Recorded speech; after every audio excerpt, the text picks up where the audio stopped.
Garden Basics with Farmer Fred is brought to you by Smart Pots, the original lightweight, long-lasting fabric plant container. It's made in the USA. Visit smartpots.com/Fred for more information and a special discount. That's smartpots.com/Fred. Welcome to the Garden Basics with Farmer Fred podcast. If you're just a beginning gardener or you want good gardening information, well, you've come to the right spot. Many areas of the country suffered through prolonged heat waves in September. And now maybe your fruit tree orchard is having problems. We have some ideas on how to help your fruit trees get through next year's unexpected heat waves.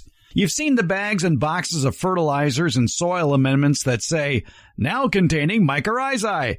Is that a good buy? America's favorite college horticulture professor, Debbie Flower, gives her take on that. Also, she has tips for thwarting deer from your garden. Finally, an outdoor power equipment expert tells us about the latest items that can blow your fallen leaves into a pile, suck them up, and then grind them up. Perfect for topping a garden bed in the cold season. It's a combination portable leaf blower, vacuum, and mulching machine. We're podcasting from Barking Dog Studios here in the beautiful Abutilon jungle in suburban Purgatory. It's the Garden Basics with Farmer Fred podcast, brought to you today by Smart Pots and Dave Wilson Nursery. Let's go. We're talking with Quentyn Young of Q Young Gardens. He's a landscaper in the Sacramento area, also a master gardener. He works in the orchard at the Fair Oaks Horticulture Center, and we're standing next to an espaliered Stella Cherry Tree that is trying to recover from a recent bout of unusually high heat here in the Sacramento area. But it has an interesting story. Q, the Stella Cherry and all cherry trees around here, we've been told, in Mediterranean climates, need to be pruned in August in order for those wounds to heal so that it is not poorly affected by any blowing, rain-driven spores in the wintertime from cherry diseases like Pseudomonas or botrytis. By the way, in the show notes, we'll have links to more information about cherry diseases. So it is true, though, that cherries and apricots are very susceptible to rain-borne diseases and need to get pruned before the rainy season starts. That's true, and that's something that we try to adhere to here in the orchard. This year was unusual with a bout of 110-degree heat for several days in a row, including a record-breaking 116 degrees, and I think that 10-day bout of heat happened less than a week after this espaliered cherry, the Stella Cherry, started acting a little funny, and it's a north-south facing espalier here. The north side, very green. The south side, not so green. Yeah, you can see it's a really stark difference between the two different sides, and the south side really got fried with that heat wave. What's the prognosis for it? I think it'll pull through. You can see it looks like they even put some fresh trunk paint on some areas that were opened up to the sun when they did the pruning, which is something we also do in the orchard. Now that I'm looking at this, I'm thinking maybe next year we might want to have it set up so that we can maybe cover it with frost cloth or something like that, or agribond, because that was part of the premise with doing this two-dimensionally, both with the peach and with the cherry. If theoretically we wanted to try to protect it from the spotted winged Drosophila, we could net it or, cover it with agribond to protect the cherries, and also with the peach tree if we wanted to experiment with protecting it from peach leaf curl. So that was part of the reason for growing these two-dimensionally like this. Yeah, we should point out that on this espalier, there is a Stella Cherry Tree, and planted right next to it is an O. Henry peach. The O. Henry peach seemed to make it like a champ, but then again, that wasn't pruned, was it? Not as severely as the cherry was, yeah. And we are still behind on pruning the cherry, the multi-graft cherry down in the orchard. But maybe that's a good thing. I think so, and I think we should expect maybe, like you said, maybe waiting a little bit later. And unfortunately, I think the estimate is going to be a drier winter, longer, or I should say later. So I think we might be safe doing some of the pruning now.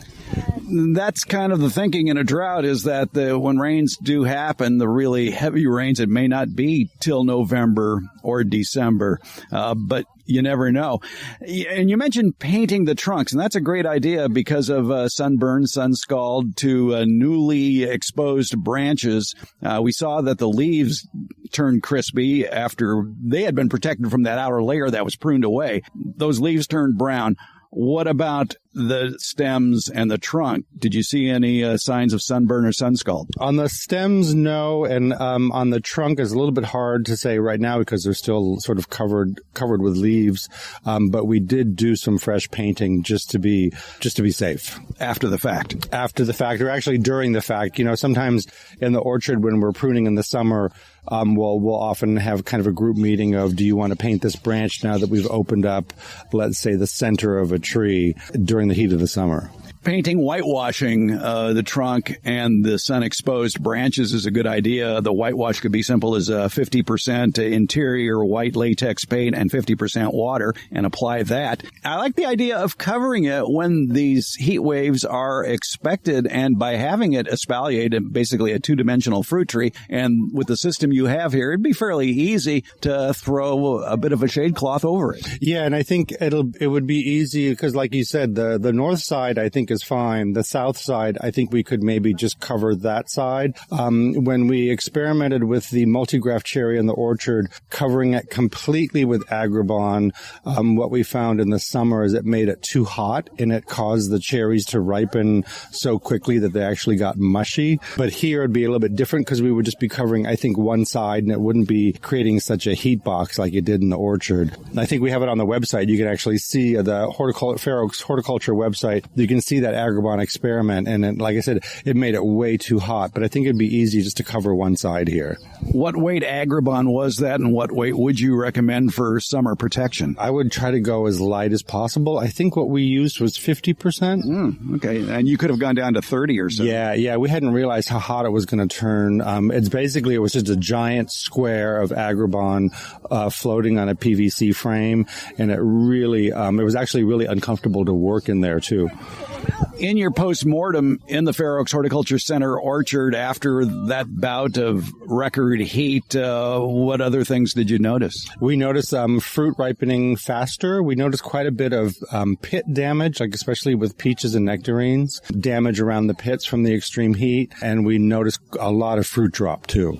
I would think that, especially with pit burn, that maybe if you have an eye on that long-term forecast and you notice that a heat wave is coming, maybe harvest the near-ripened fruit? Yeah, I think so, and just try to counter-ripen, because once we had that damage, the fruit was really unusable.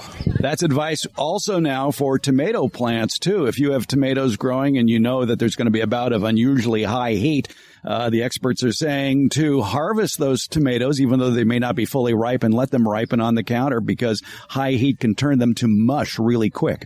Yeah, we had that problem also with plums and pluots. That's a difficult one because they can harvest at different times. Yeah, and then, like I said, we're only here once a week, so we would come here and we would see quite a bit of fruit fallen on the ground. Most of it was unusable because it was already mushy. I would think, too, that after a summer pruning, even if it is in September instead of August, would you avoid fertilization? Yeah, we don't do any fertilizing in the fall here. Oh, it's all springtime. All springtime. I might fertilize some of the fruit trees, like the tropicals that we have in the barrels. But other than that, we don't fertilize our fruit trees, except in the spring, like you said. But in reality, the trees are being fertilized year-round because of the several inches of mulch on the ground. Several inches of mulch, and we also leave all the cuttings as well. So they get a good mix of carbon and nitrogen. And then it's just the citrus trees primarily that we'll fertilize in the springtime. Have you seen an unusual amount of sunburn on citrus fruit this year? I would say not yet, but I've noticed a lot of fruit splitting. Which is usually a boom-bust cycle of water. I think it was that rain that we had, was about maybe 10 days ago. You know, the fruit gets wet, it can't expand fast enough, and it just splits. Really, and all rain is local, just like all gardening is local. And it was interesting that the area around here got over an inch of rain, whereas where I live, it was less than half an inch. Yeah, it was very spotty, yeah. So that's the other thing with changing climate, and we're not going to be climate change deniers here.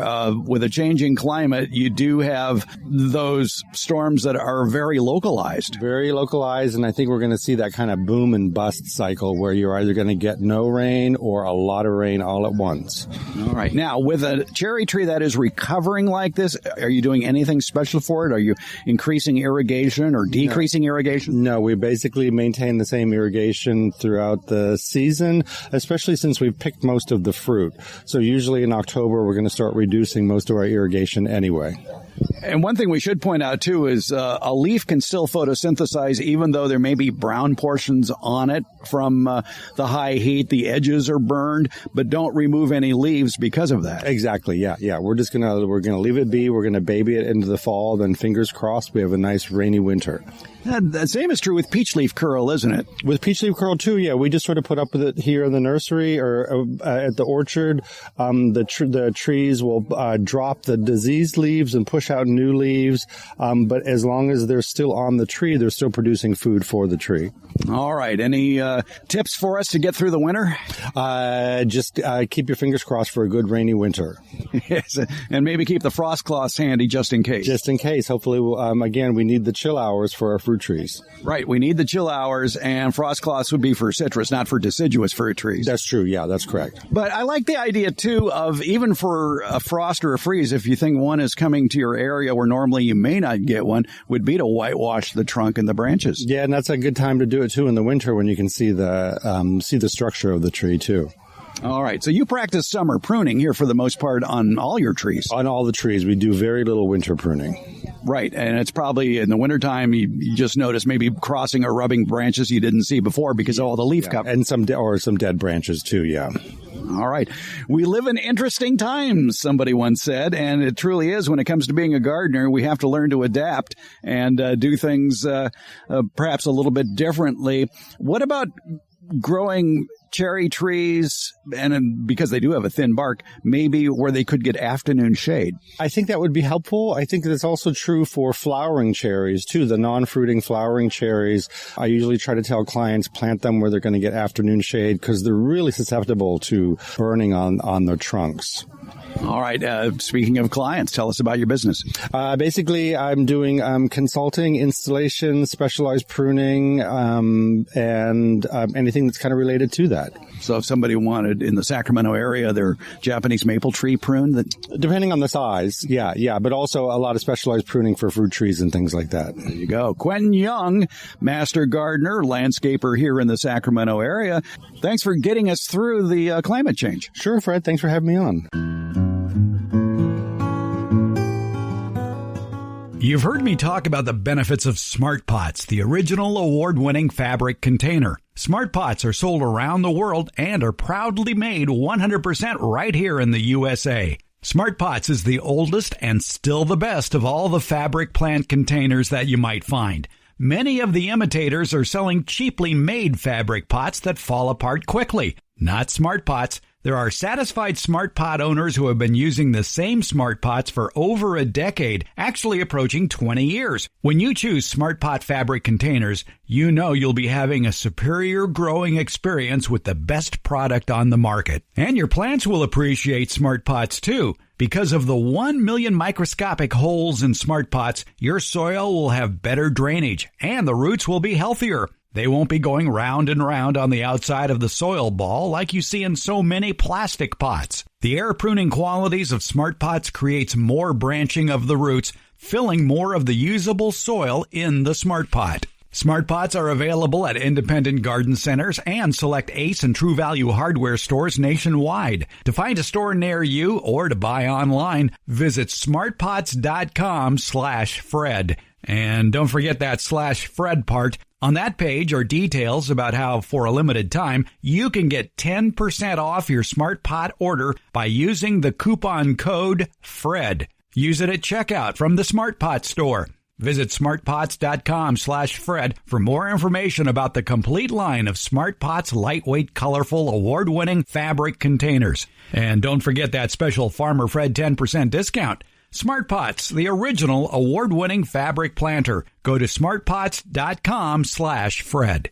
You want to start the backyard fruit and nut orchard of your dreams, but maybe you don't know where to begin. Or maybe you're currently growing fruit and nut trees and you've got a million questions, such as what are the tastiest fruits to grow? Where can I go to buy some of these delectable fruit and nut trees you've been reading about?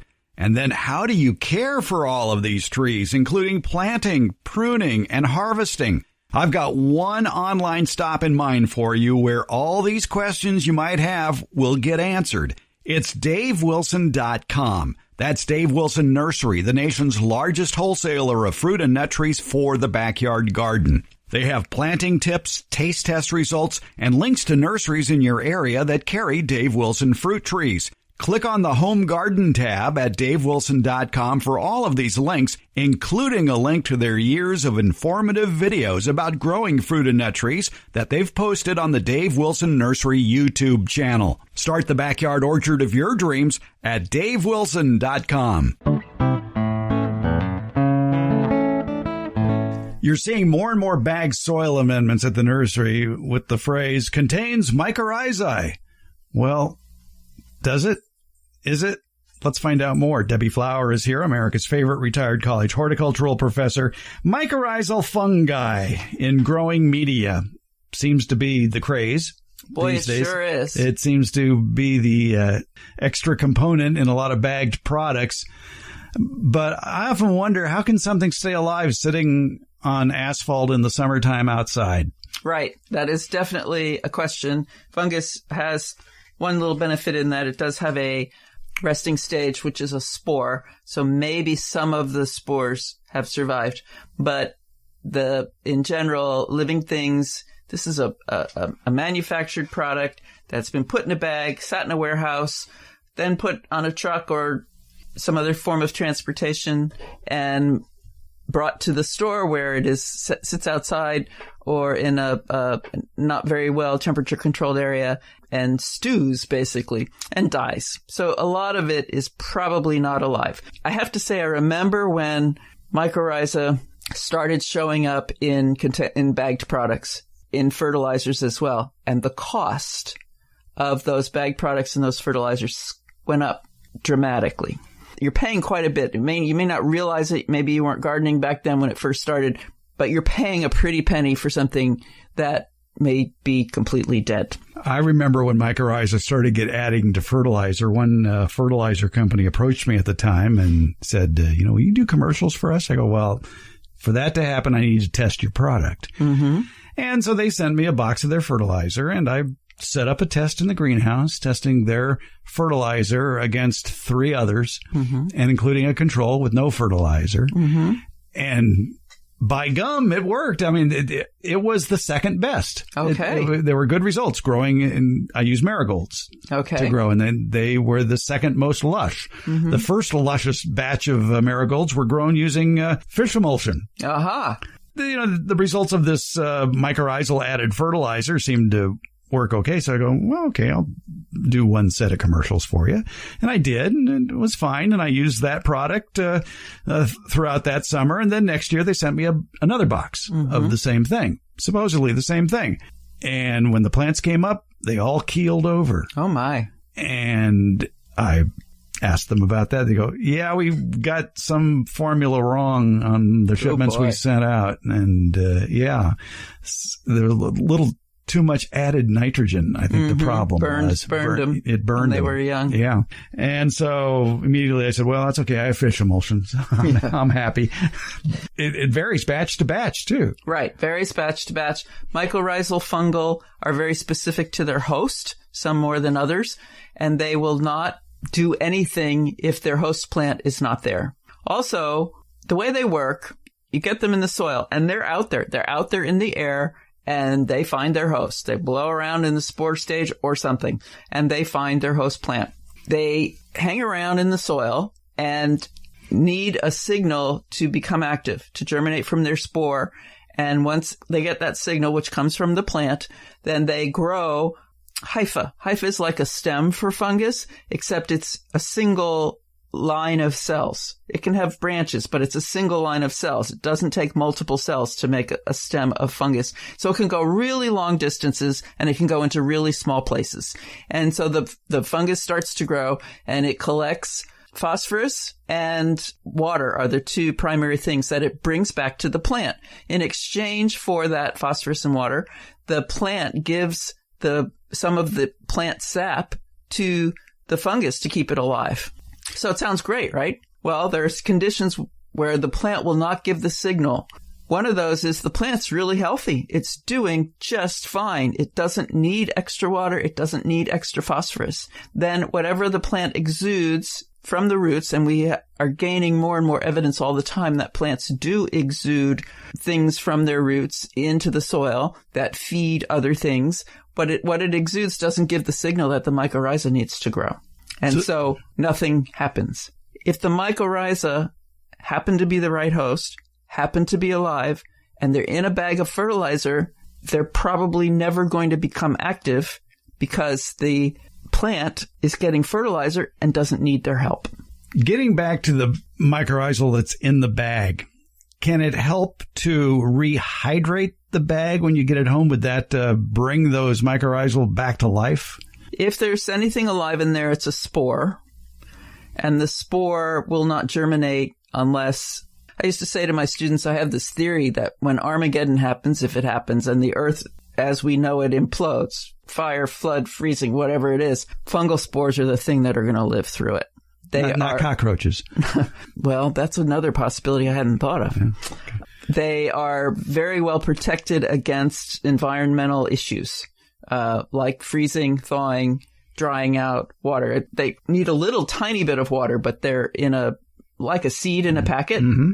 They're in a state where they really don't consume water. So no, adding water to the bag is not going to help. Okay, but so those spores can survive, though, being in a bag on hot asphalt throughout the summer in front of a nursery. Mm-hmm. Potentially some can, yes. But it's going to take a chemical signal from the plant in order to activate those spores. And not just any plant, the specific plant that fungus has a mycorrhizal relationship with. If you've ever read the mycorrhizal ingredients on a bag soil product, you'll see a whole host of mycorrhizal products in there. And so I guess it's kind of a crapshoot that we'll throw it all against the wall and see what sticks as far as the plant goes, because one of those is bound to work with the plant. Right. That's initially when they were putting mycorrhizal fungus into bagged goods, it was just one or two different species. And then this information about host specificity became better known, I think. And yes, now it's 17 or 27. It'll say live organisms. Sometimes it says they don't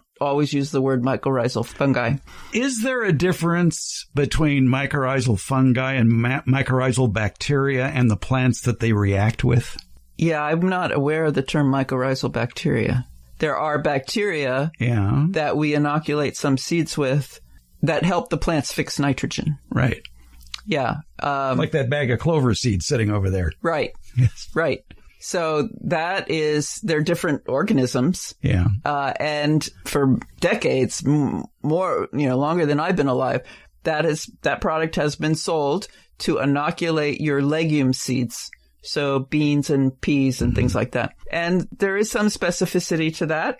There are fewer species of that. So initially, when I first started buying it, you just bought one packet and it didn't specify what it was for. You used it on everything. Right. So it was inoculant. Yes, it's called inoculant, and I assume it had all the species of the bacteria that there aren't that many, that did this. And they have a similar relationship with the roots of specific plants, and we know what they are, and the beans and the peas, etc.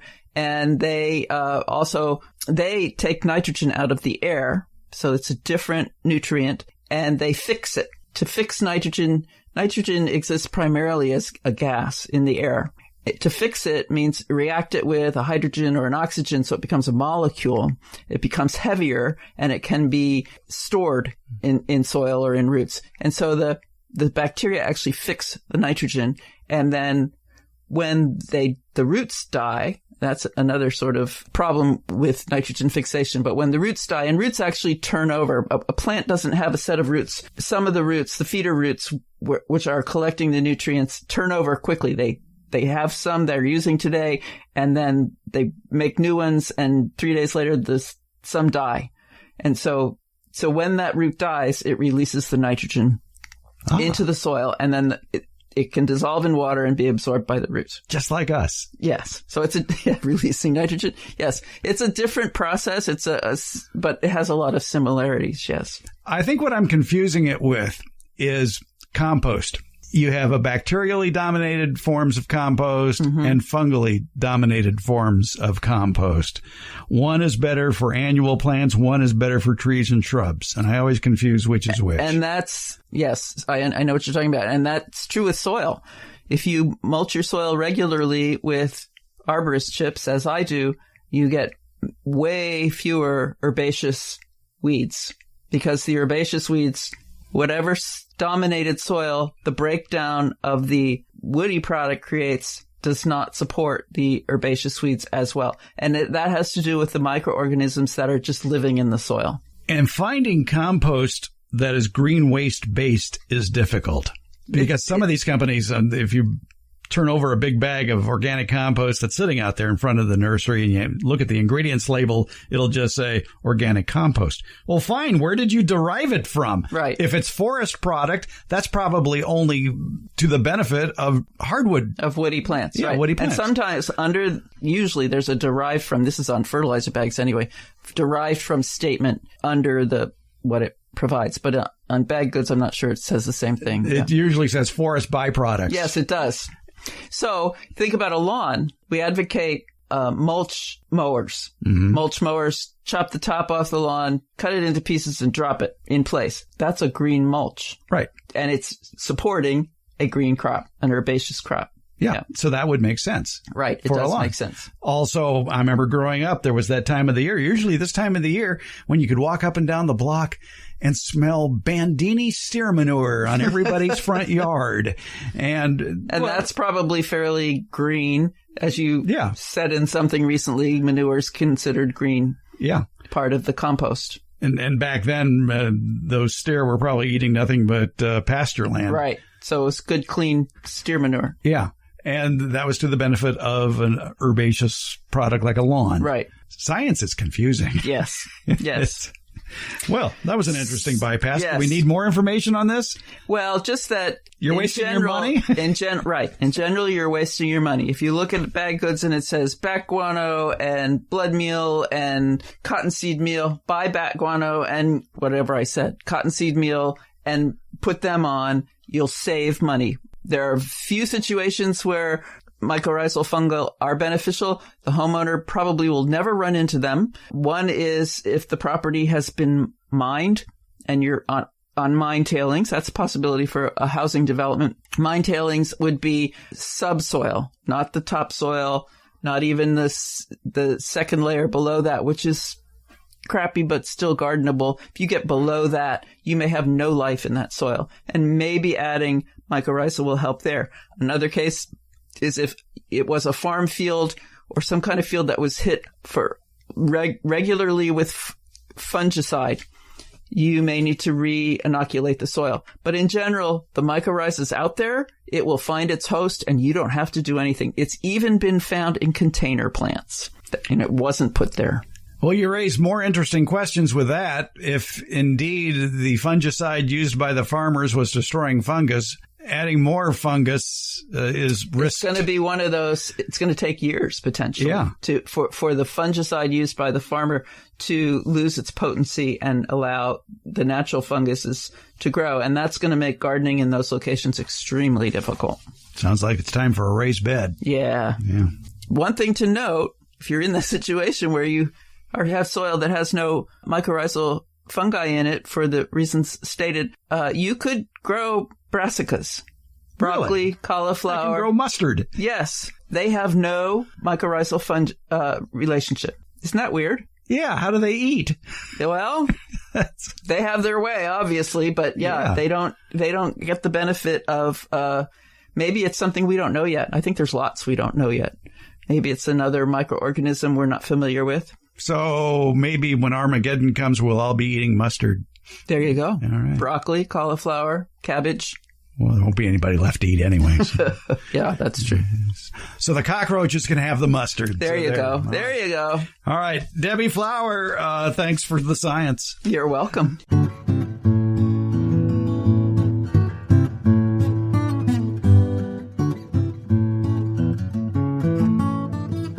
In areas of the country that have yet to experience freezing temperatures, the sweet peppers out there continue to ripen. They're turning rich shades of red, purple, and yellow. The result? Peppers that are sweeter, and probably more peppers than you know what to do with.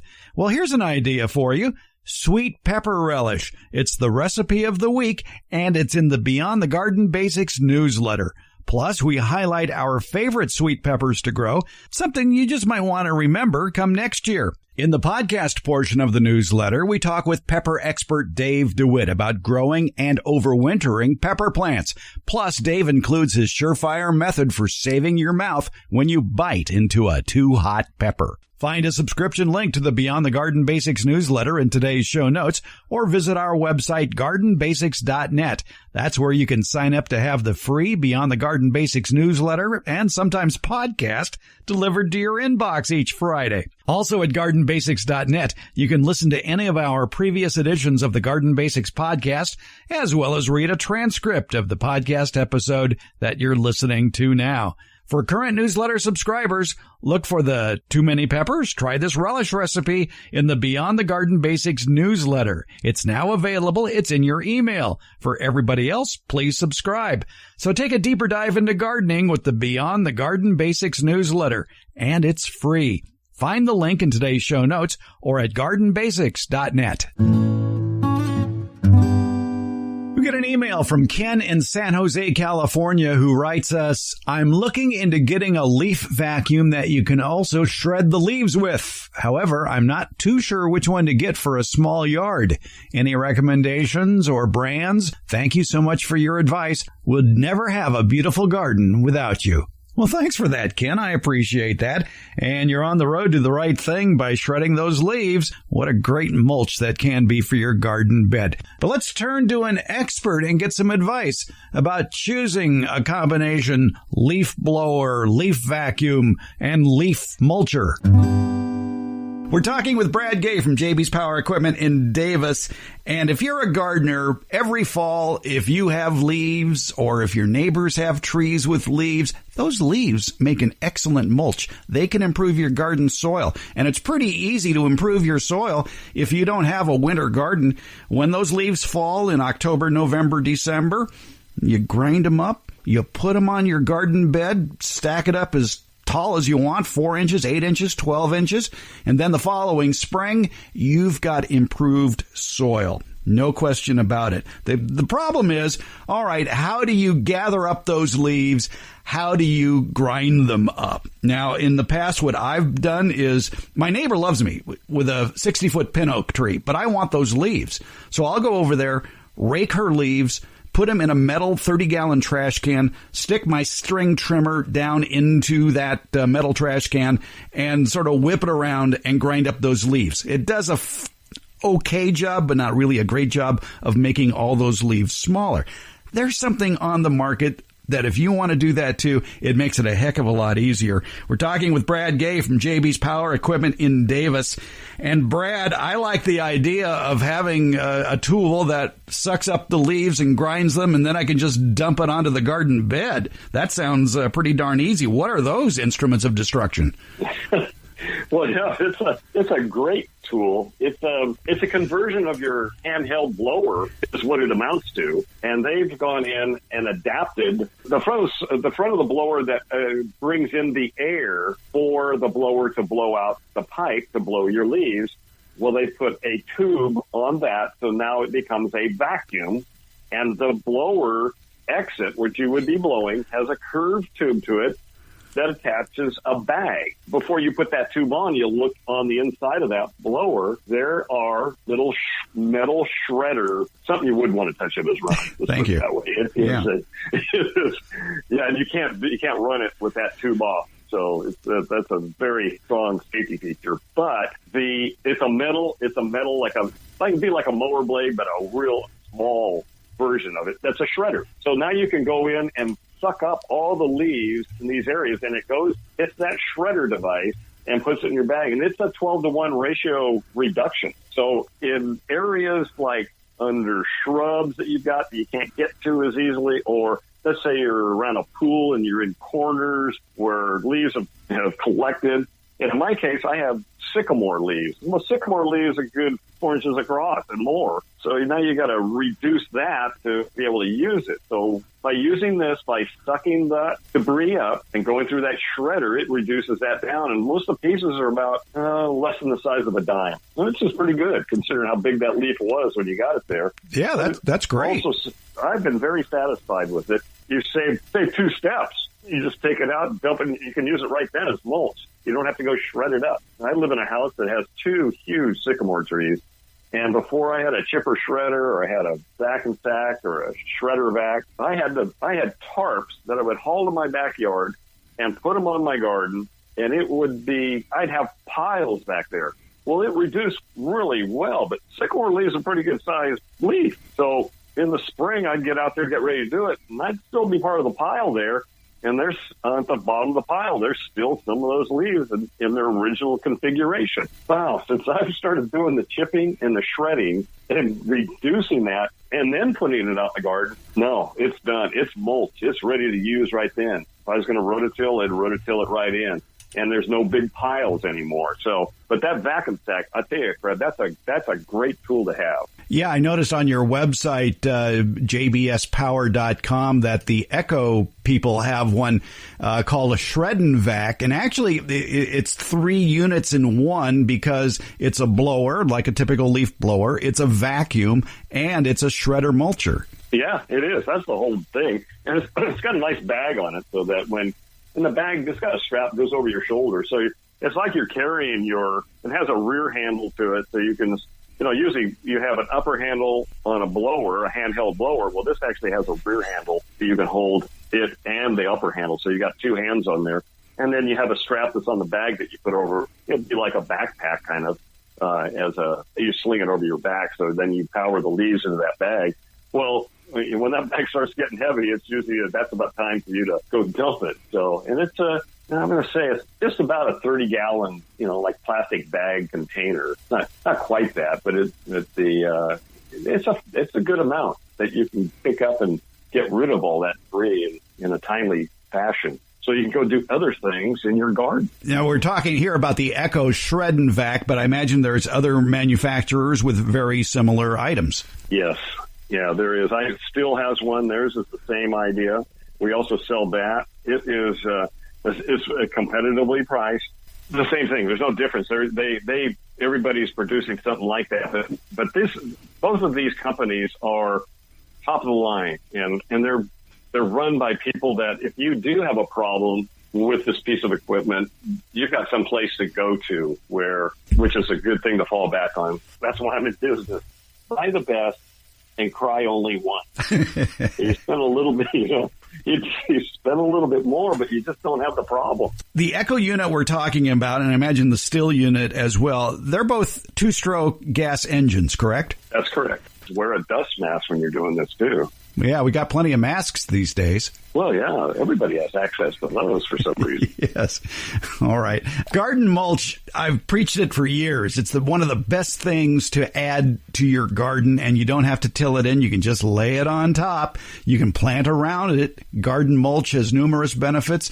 It blocks weed seeds from sunlight so they don't germinate. It promotes better water retention. It provides needed nutrients as it decomposes. It moderates soil temperatures as well. Mulch is wonderful. Why not make it yourself from the things that are around you that are falling, be it tree branches or leaves? I think a Shred-n' Vac is the way to go for just about every gardener. I've been using it for about 3 years now, but you know what? I'm so glad that I got that. I've got a number of friends that have similar landscapes, and they have them, and they use them quite a bit themselves too. And it's really a nice, handy tool. There you go. And if you need a blower, you got a blower too. So if you want to just blow things around, get it into a pile, and then put the bag on there and the other hose, and now you can shred everything up out of your pile. So it's a 2-in-1, 3-in-1 device. Well, I thank you, and my next door neighbor with the 60-foot tall pin oak tree thanks you as well with this information about the shred and vac. It like I say, if you're going to have one garden tool that might set you back a couple $100, this would be the one to have to make your own mulch and improve your soil. We've been talking with Brad Gay from JB's Power Equipment in Davis, California. Brad, thanks so much. Oh, Fred, it's always a pleasure talking to you.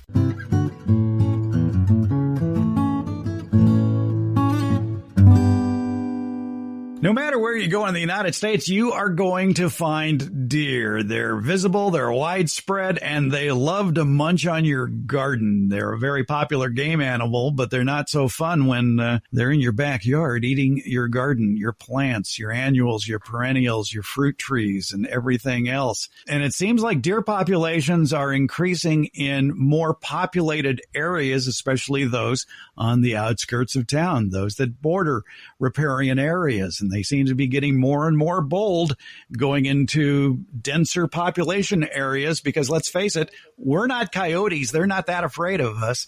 Deer, how do you protect your plants? Debbie Flower is with us, college professor, retired, of horticulture. And I would think that in your time as a college professor, especially at ones in the foothills of the Sierra Nevada mountains, this question came up a lot. Yeah, it sure did. There are a lot of vineyards in the foothills of the Sierra Nevada mountains, and for them, it's a big, big problem because deer feed on relatively new growth, and they can do a lot of damage, especially if you get a mom who decides your vineyard is a good place to have her babies. Then the babies, that's their new home, and they'll come back and come back and come back. So it's definitely a big problem up there. I think a lot of people have finally realized that you have to take all these deer-proof plant lists with a grain of salt because, like we say, all gardening is local. Well, all deer are local, and they may have different taste buds wherever they may happen to be in the country. And if they're starving, they'll eat anything, as a human would do. If you're starving, and you'll eat anything to quell your stomach. So that's very true. There is nothing that is truly deer-proof. But there are some strategies we can do to protect the plants that deer love a lot and that we love a lot, and hopefully keep the deer from damaging them and keep them maybe out of our garden. So as we try to do on this program, whenever we're tackling a pest problem, is we have to correctly identify the pest. What are the signs that it's deer that are eating your plants? You're absolutely right. There are other things that could be eating your plants, rodents, rabbits, and deer being among them. And so you need to have an idea of what we call the signs of deer, the things that let us know the deer have been there. One is the way they eat. Deer don't leave tooth marks on trunks, let's say. You won't see a set of marks in the trunk. They have to eat. They tear the leaves apart or shred them. They don't have upper incisors. I'm not real good on teeth, but those I think are cutting teeth. Deer lack upper incisors, so they can't just bite into something like biting into an apple. They have to grab onto the nice young stems and leaves and tear them off. So that's number one, the type of damage you see. The location of that damage. Deer are much taller than other things that might be eating our plants from the ground, like rabbits and rodents. So the damage could go up the plant to 4 to 5 feet, maybe even bigger if you've got bigger deer around. Then look down, look at the ground, look for their poop, the deer pellets. I'm sure you can find pictures on the internet, so I'm not going to describe them. They're black and round. They're black and round, and shiny. Yeah. And in a pile, usually. And then their hooves. They have 2, I guess it's called a cloven hoof, 2 indents in the ground, and the whole thing is kind of the shape of an avocado or an egg. And that's the deer imprint in the ground. So you're going to look for those things. It's probably the size of 2 pennies together placed end to end. From the tip of each clove to the back, right? That's right. What you're saying? Yeah. Yeah. So it's not that big. You would think with a deer that there might be a bigger footprint, but in reality, it's fairly compact. It is quite small, yes. So, okay, we figured out it's the deer, but we should point out, too, that male deer, especially in late summer, may be rubbing their antlers on tree trunks and limbs or fence posts. And usually if it's a mature tree, it's not that much of damage. But if they're rubbing those antlers on smaller trees or saplings, then there could be a lot of damage. Right. If there's not a lot of cork over the live part of the plant, so cork is what we typically call bark, and the live part of the plant is just underneath that, and that's where all the liquids move around in the plant. If there's not a lot of protection over that, the wet part, it rips it right off and exposes the vascular system of the plant. So yeah, the deer are trying to take the velvet off of their antlers when they're doing that. I think for the sake of this discussion, we will limit the conversation about deer-proof plants simply because it isn't consistent from one area of the country to another. So let's talk about exclusion or modification or a lot of interesting things you can buy at the nursery, too, to maybe dissuade deer. Right. There are several categories that we can explore for protecting our garden. As you mentioned, exclusion, modifying the habitat, repellents, and hazing or frightening them. And then in most places where there are deer, there is a hunting season as well. The most effective of all of those, but probably the most expensive of all of those controls, is the fencing. And that was something that was explored heavily in the vineyards in the foothills of the Sierra Nevada. It's expensive to make a fence and put it up, and it has to be minimum of 6 feet. 8 feet is better, and has to go all the way around the property, no holes in it. And deer will also, if they can, they'll go under the fence. So you have to be sure that that fence is attached to the ground somehow. If it's a rigid fence, that's fine, but it is less expensive and maybe easier to use. Some of the softer plastics that are woven and rolled up and used as fencing around, let's say, construction sites, that might be a place you'd see them. They need to be 6 feet tall, minimum. 8 feet is better. And they need to be rigidly attached so that the deer can't get under them or, over is because of the height. They can't get over them. Yeah, or they have to be rigidly supported, too, so they don't knock down the fence, too. So you're going to have your support posts much closer together than you would on a normal fence. Right. So that it's a pricey way to go. Electric fences are a possibility, too, and I read many different cooperative extension sites about deer, and some of them you could tell deer was a really big problem because they suggested turning on your electric fence and then getting a piece of aluminum foil, putting peanut butter on it, and wrapping it around the live electric fence so that the deer would be attracted and they would get their zapping. That is an extreme, I think. And electric fences take real regular maintenance because a lot of things can cause that electricity to fail. Right. I think a good point, too, that University of California Cooperative Extension makes about if you are constructing a deer fence is not only you trying to keep them from getting in, you've got to give them an easy way to get out. Yes. And that's, I would think, very important that if you spot a deer in a fenced garden, then if you go to try to get them out, they may end up destroying the fence trying to get out. Right. And they're not going to come to you asking you to open the gate. No, they're not. So you need to have another place. Fences, you need to fence the entire property, and it needs to have a gate. The gate needs to be the same height as the fence.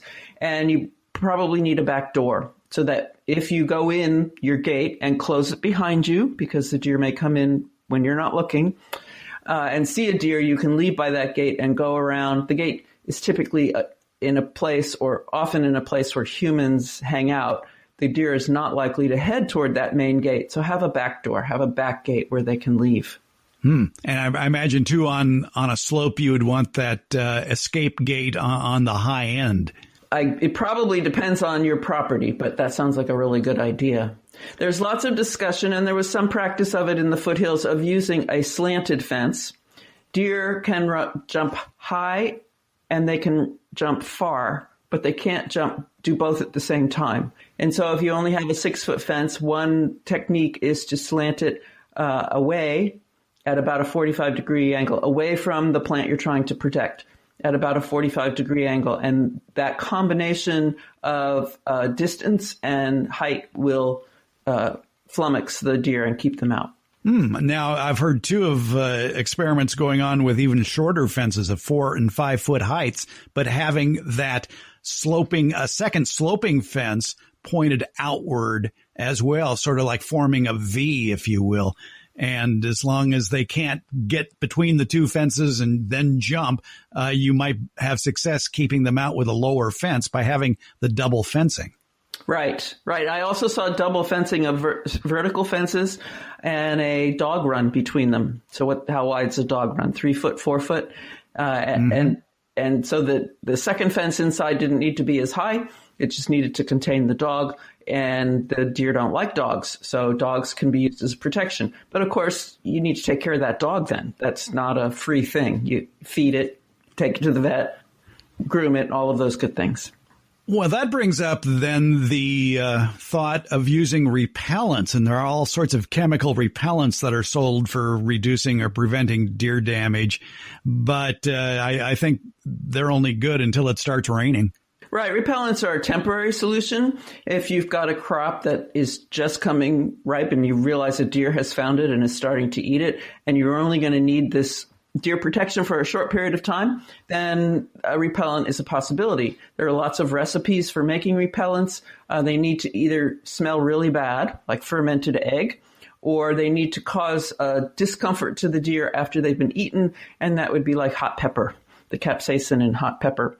There are anecdotal repellents like hanging hair in the crop, or using urine of which you'd have to buy, of a predator of the deer. Those are also suggested, but not tested. I'm just wondering how they collect urine from coyotes. Yeah, I'm not sure I want to know. Yeah, okay. I assume it's manufactured, that somebody's analyzed what's in coyote urine and then put the same chemicals together. But that's my guess. Now, what about frightening devices, noisy objects? You see advertised a lot of motion-activated sprinklers, but again, I would think at some point they will just say, "Oh, it's raining," and keep on eating. Yes, yes, it doesn't. They're, again, short term. When you put them out initially, they will keep the deer away. Again, you could use them potentially for a crop that just has a few days to go before you're going to finish with it. And the one you're talking about raining, that would be a motion-activated sprinkler. Other hazing things would be noises, radios, dog barking, setting off blanks on some kind of a weapon, a gun kind of thing.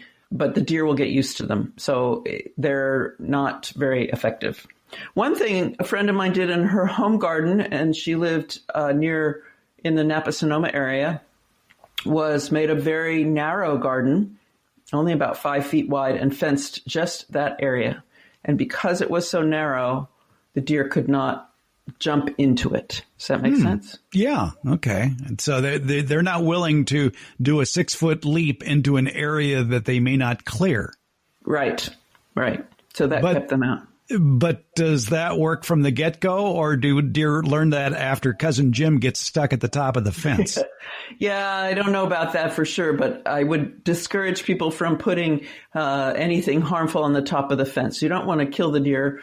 They talk about wire fencing because it has some flexibility to it, and it is easier to release a deer that gets caught in it, or the deer to release themselves. Not to use barbed wire, because you're just creating the barrier. You're not trying to harm the deer in the process. I guess another solution for people who just want to protect certain valuable plants, and I'm thinking of fruit trees, would be to individually cage each of these fruit trees. And this goes back to something we've talked about a lot on this program, maintaining fruit trees at a height that are within your reach. In other words, keeping them at maybe 6 feet tall or so and 6 feet wide. And that way, you'll still have plenty of fruit for the family, but it'd be much easier to build an enclosure to protect that tree. Right. That's definitely an option. And also a young tree. We were talking about the male deer coming along and rubbing their antlers on a tree. And if it's a young tree with a narrow stem, then it's much more damaging to that than an older tree that has much wider stem and much more cork on the outside of that wood. So just the trunk of the tree can be covered either with a very narrow fence. It's only a foot or two across and just prevents the deer from getting up close to it and rubbing their antlers against it. Or you can use something like a tree wrap, a plastic tree wrap, or a tree shelter, something netting over the tree, something like that would keep the deer away. It is not a permanent solution, and it shouldn't be. Those kinds of things that are very small and close to the trunk need to be checked regularly so the plant itself is not damaged. So they're just for starting up, for getting the orchard going, let's say, and then considering doing the fencing that you were talking about next. And if you're thinking of using some sort of noisemaker to frighten them off, I love this sentence in the University of California information on deer and their pests in the Gardens and Landscape series. And it says there about if you're thinking of using noisemakers, well, in urban and suburban residential areas, deer come into contact with a variety of changing auditory and visual stimuli daily and often quickly habituate to things that cause them no harm. So, for instance, I was on my bicycle today, and I happened to be going down Sunrise Boulevard, which is a very busy street here in the Sacramento area. 4 lanes of traffic, always traffic, lots of signals, lots of horns. And here's a family of deer just walking down the sidewalk of Sunrise Boulevard. Headed for a residential complex where they had spied some tasty shrubs. Oh, my goodness. Yes. Yes, I've seen them, but not in such busy places. But they were on the side of the road, and it was a family of many sizes. There were probably 7 or so deer, and they actually stopped and waited for the car to go by. Yeah. Yeah, I noticed these deer I saw today, they crossed with the light. Whatever. I think they've done this before. Yeah, they've gotten to know their environment. So yeah, this noise stuff, they call it hazing in one website I saw. It doesn't work. Yeah, it's very temporary. I guess if you mix it up a bit, that might help. But again, it will be short term. So is there a solution? Maybe. No. Maybe not. No. Not a end-all be-all solution. We can't eradicate the deer or the damage they're going to do, but we can share with them. And I didn't see anybody saying anything about that. If you have enough property, you can put something that they like to eat way out in the back 40 somewhere. And obviously they'll still come looking for what else you have, but that you would have to protect, and exclusion is your best choice. Fencing. Exclusion is it. Deer, they are among us, and we will continue to protect our backyard food supply. Yep. Debbie Flower, college horticulture professor, retired. Thank you so much for telling us the truth about deer. It's always a pleasure. Thank you, Fred.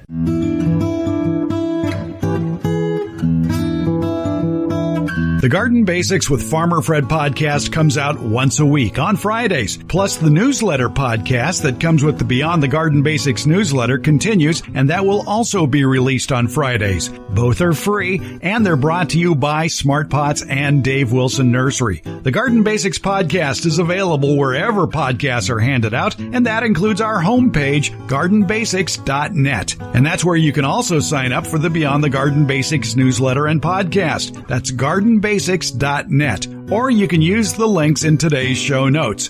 And thank you so much for listening.